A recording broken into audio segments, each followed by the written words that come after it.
Hey comic book fans, welcome back to Comic Book Corner 2.0, and guys, you're with me, Mike Spiderslayer. Welcome back everybody. We're getting ready to do another comic book haul. That's right, this is back-to-back weeks that it's in the car. I think it's in the car. Yeah, last week too. Just in between doing chores right now. And also I wanted to do this video with my new cell phone because I wanted to see the video quality in it as well, because yes, Sunday was my birthday, so I got this new Samsung Galaxy 4 for my birthday, as well as a Netflix 6-month subscription also. So again, I wanted to test the quality out on this, so that's why I wanted to kind of do this in the car also this week. So yes, this week, huge week in comics, lots of stuff that I wound up getting, so let's get right to this haul. Here we go. There's your bag, you can see it, and the comics are making their way out of the bag like usual. The bag's on the floor with the dog food and the milk, and we're gonna get started with this week's haul. So here we go, everybody. Big week. All right, first I got a free previews book from the new Marvel series that are coming out for all new Marvel now, and this focuses on Iron Fist, which is really good. And then when you look at it, it gives you other things as well, like the Secret Avengers, Elektra, which I'm not too excited about because the artwork looks like this. Very creative, but not my style. Avengers Undercover, looks like the same artist is going to be on that book as well. Inhuman, X-Men Legacy, Silver Surfer. So there's all these cool previews that are in this book. You got Moon Knight, Captain Marvel's in there, so, and then Magneto issue number 1. So really cool stuff. There's Wolverine and the X-Men as well. So cool stuff in this. Definitely looking forward to it. Here's the back of it, which is awesome. So if you're looking for some books in the future from all new Marvel now, there you have it. All right, so here we go into the actual books. We're going to start off with a big one this week, and that is Wolverine issue number 1. This is a pretty cool cover. I like this cover here. You can get close up to it. Really nice cover. Stegman does the artwork in this book, so it's like a must pick up for me. You know, Wolverine has been used so much and so overdone, but it's like you always can't help to kind of go back to the character. And since Ryan Stegman is doing the artwork on it, I was like, cool, I'm gonna get it just for his freaking artwork. So definitely excited for that. Next from DC Comics, we did get Swamp Thing issue number 28. I don't know who else really who's reading Swamp Thing. I think Sleepy Reader 666 is reading Swamp Thing. I know I think enjoys the series as well. It is a really good series. Charles Soule is the one who writes the book, and I think he's done a wonderful job this year with certain other titles as well. And I'm excited for where this next chapter goes with Swamp Thing. So that's Swamp Thing issue number 28. Next we have the hilarious book by Nick Spencer, and that is The Superior Foes of Spider-Man. You gotta love your villains here who are actually in a lineup. Does this cover have anything to do with the story? I'm not sure, but I always love the covers that are provided for us in this book. Superior Foes of Spider-Man is an excellent series. I really enjoy it. It's got great humor. Can't wait to read this one. Next, we have another one from Marvel, and that's the annual, which is kind of weird because you only have a mini-series, but you come out with an annual, and that is Superior Carnage, annual number 1. Hefty price tag here, kind of $5. I was on the fence about buying it, but, you know, I looked through the artwork of it, you know, when there were some preview pages online. I looked at it and I said, you know what, I can't pass this up. This is the Spider-Man related family character. I have to get it. So I did, and that's Superior Carnage. annual number 1. Next, we have another number 1 issue from All New Marvel Now, and that is the Punisher issue number 1. Not a huge Punisher fan. I do check it out from time to time. Since this is a number 1 issue, I'm going to give it a try, see what it's like. Interesting cover. And then, you know, the artwork on the interior reminds me again of the trend that's going on with, like, Hawkeye and Superior Foes of Spider-Man. So we're going to see where this goes. Hopefully it's good writing. Yeah, hopefully, again, it's good. So that's Punisher issue number 1. Next, from All New Marvel Now, we have another number 1, and that is Miss Marvel issue number 1. I didn't read too much about what was going to go on in this particular issue. I did give it a try. I am going to give it a solid try. See where it is. Looks like a much younger character in here. When you open up the artwork on the inside, it's definitely a different type of taste. Very like cartoony in a way and kiddish, just by doing a quick glance on here. So I don't know, we'll see. I'm going to give it the issue, see if it's any good, worth picking up in the future. So that's Miss Marvel issue number 1. Next is the second issue of All New Invaders, issue number 2. You know, issue number 1 was good enough for me to buy. You got to see the origin tale of Human Torch, the original one, and I want to kind of, you know, see where this series actually goes. So I might give it another issue or two to see if I'm going to continue to pick it up, because really didn't get enough indication of the last issue where we're going to go with this actual series. So this is All New Invaders issue number 2. It's like a traditional cover too. It's like got the bad person and all the other good guys are like dead, lying on the floor going, oh, we're dead. So next, we go for the third issue of Black Widow. Nice character, nice cover here. We have Natasha. Looks like she's in the swamp. There's an alligator there. Looks like she's going to fall into the mouth of the alligator. Really interesting cover.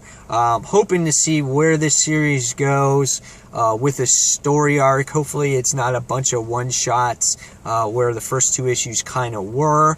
But I think they're getting you introduced to her lawyer and you know, getting the reader to recognize who she is and what her personality is like. So this is Black Widow issue number 3. Next, we have the Gothtopia, the continuation of it here, and that is from Detective Comics issue number 28. Not a huge fan of Gothtopia. I did like the Detective Comics 27, but that's the only thing I liked about it. So I'm hoping that issue 28 will be better. I was getting Batwing.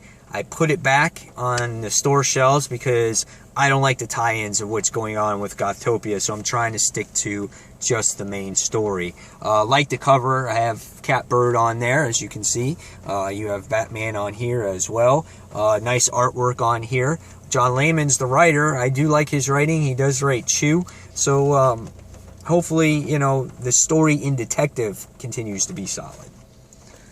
Next, from DC Comics, we have Earth 2, issue number 20. Now, the annual was phenomenal, with Thomas Wayne being Batman, and it looks like their adventure now is going to continue going against Dark Superman.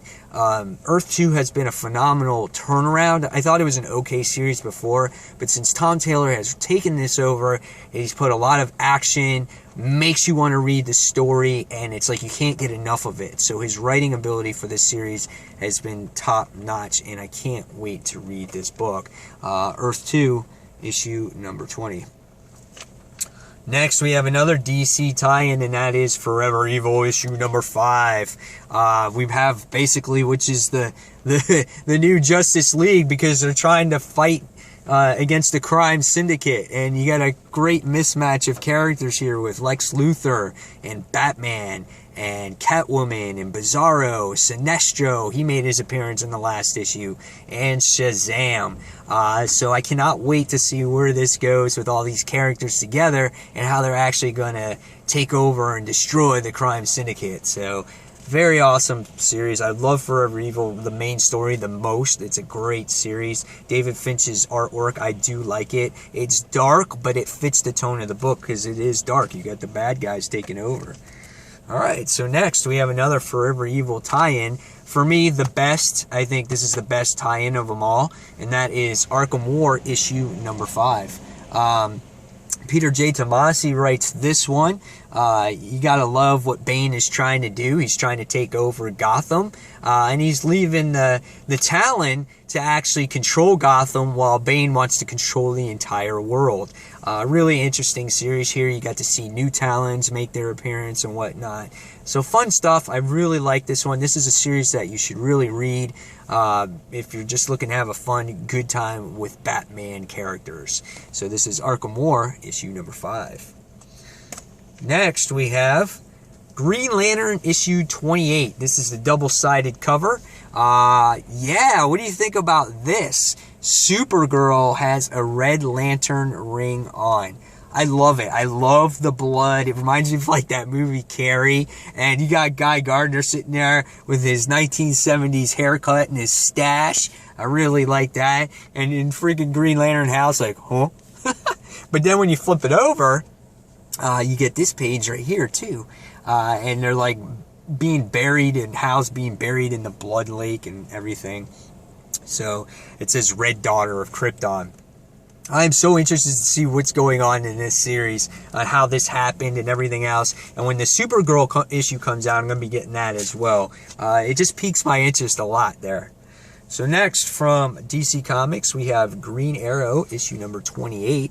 This continues the Outsiders War. Last issue, you got to find out that Ollie's father is not dead. He's truly alive, and he's behind everything that happened with the whole island thing. So you found out that it was his, because of him, Ollie was wound up on the island and going through everything that he went through. So really great stuff that's happening in this series. Great shock value at the end of the last issue. Great cliffhanger. Good series to jump onto, I think, starting with part 1 of this. And Green Arrow is a fun read. So next we have from Image Comics, we have Invincible, issue number 108. This did not make it into my pull list last week, and I just found this out today. I was watching Comic Uno's video from last week, because I never got a chance to listen to it, and she mentioned Invincible, and I'm like, I never got into my pull list. I'm like, oh man, I was angry.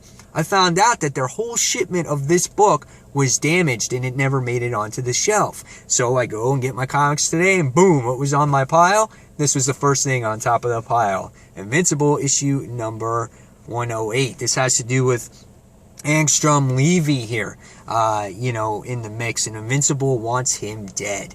So what happens in the issue, I'm not sure, but Invincible is a solid read, written by Robert Kirkman. The artwork is done by Otley, yep, Ryan Otley, and it's a real consistent book. And by 111, it's going to be reader friendly, where you can jump onto it, and it starts a whole new direction.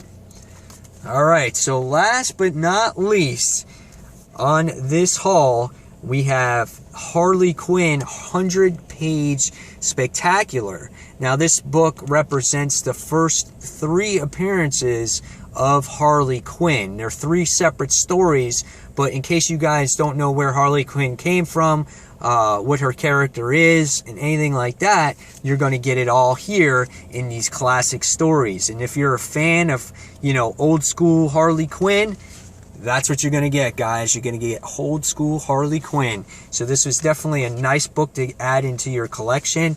You get nice old school Joker in here. Looks like lots of comic, lots of humor in here. A lot of things that we loved from pre-52, and I definitely had to get this in my collection. $7.99 book. However, it is 100 pages, spine here, so it's almost like a true graphic novel. So that's it, guys. There's your haul for the week. Lots of stuff. But, what can I say? It's my birthday week, so I guess I deserve it, right? So, guys, I hope you enjoyed this week's haul. look forward to some reviews right here on this channel. And then next week, don't forget to tune into Comic Frontline, guys, where we do our official launch on the channel, and we kick it off with a live show. If you guys want a preview of what that channel is like right now, we do have some videos on there of what's to come on Comic Frontline. So guys, as always, thank you for watching Comic Book Corner 2.0, and until the next comic book review, this is Mike Spiderslayer signing off, and guys, as always, thanks for watching. Take care, everyone. See you soon. Bye.